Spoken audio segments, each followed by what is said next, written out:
Welcome back to TYT Sports. Francis Maxwell here, bringing you some UFC news. So Dillashaw versus Soto in UFC 177. We'll get on to that in just a second, but let's talk a little bit about Renan Barao, who's come under some criticism for pulling out of this eagerly anticipated fight so early. So soon before the fight was supposed to take place. He pulled out because he could not make the weight. There's some rumours flying around about he was trying to cut something like 20 pounds before the fight was going to happen, which is just insane for me. I'd probably run around in a sauna or something like that to try and cut that weight. But the UFC president Dana White has come out and said that the former champion will not be awarded a title shot upon his return, and actually a poll that was put on the Bleacher Report, 38.3% voted that he should be given the chance to be #1 contender, whereas 61.7% have voted no. So it's clear that people are not too happy with what went on with Barao trying to make this fight, as it was so eagerly anticipated after the last matchup. But the fight still went ahead, as with not Dillashaw fighting Barao, but fighting Soto, who was given the chance, and he made a pretty good name for himself, let's be honest, coming up against the champion Dillashaw. But I think it represents Dillashaw's character. I don't know if you knew about before, but we've done a clip on Dillashaw overcoming adversity through his life. He was a wrestler who never really got that championship title that he wanted. It got him down a lot. His mum would talk about how he would always get really on top of himself if he didn't perform to the best of his ability. So when things changed for him, he really just gets himself up, overcomes this adversity, and he proved that again as he successfully retains his title. So we're looking at kind of round by round. Let's start round one. Dillashaw starts. He came out and he was lunging at Soto with some long right hands. But for me, to skip a couple of rounds, going into round 3, when I was watching it, it had me on the edge of my seat. It turned into what it looked to be like a street brawl. They were just launching punches at each other. They got into what they described on Bleacher Report as a firefight, with Dillashaw throwing 4 or 5 punches to every one from Soto. But Soto defended himself well, and he didn't look as if he was going to go down at that point until Dillashaw landed a devastating kick that opened up a cut on the right side of Soto's eye.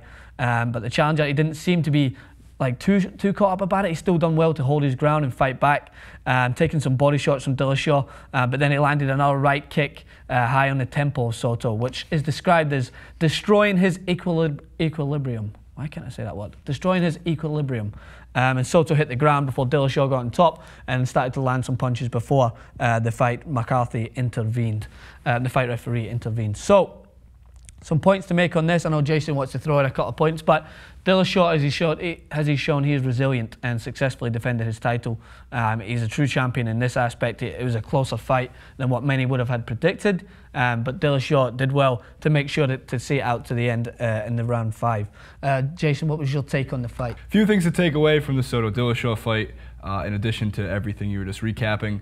One, Soto is a Bellator fighter who made the jump to the UFC, and I did really believe that when he stepped in to take this fight on, 12 hours notice, it was a shot at the title. There's a lot of criticism to give anybody on that short notice just a shot at the title, but Dillashaw was going to win this fight regardless. I was just impressed that he lasted 5 rounds against Dillashaw. For every 5 punches or kicks Dillashaw landed, Soto was only getting about 1 in return. So I give the guy credit for having a strong chin, or rest of body in general. Dillashaw pressured and pressured and pressured and kept doing it. Obviously it ended in a knockout result, which he deserved. But once again, a lot of credit to Soto. I don't think this is something that Soto should look at as being as much a defeat as one of those moving forward, that he can be a great UFC fighter, especially if he was preparing for a fight against Dillashaw. I don't necessarily believe that even if he was prepared to fight Dillashaw, he would have beat him, but lasting 5 rounds against bantamweight, if I'm correct, champion, good for you, pat on the back. Barao was hospitalized for trying to cut weight, but it shouldn't have gotten to the point where he needed to be hospitalized. He should have been preparing for this the whole way through. Especially when we've done the clip before talking about how Barao was upset that he didn't have enough time to prepare for the first fight, and then when the second fight, he, according to himself, was given plenty of time for preparation. It's kind of annoying to see. Everyone was so eagerly anticipating the fight to it not go ahead because he didn't prepare himself enough for this aspect. And it was just talked up to be a good rematch, in the fact that Dillashaw would be able to prove that it was not just a one-off against Barao.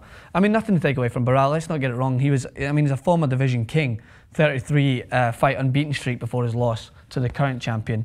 And it's actually been mentioned that Dillashaw was actually really upset about this, and he was actually wanting a rematch with Barao, pending his health to come back. And it was actually said in Bleacher Report that Dana White would be silly not to consider putting the two rivals in the ring together as soon as possible.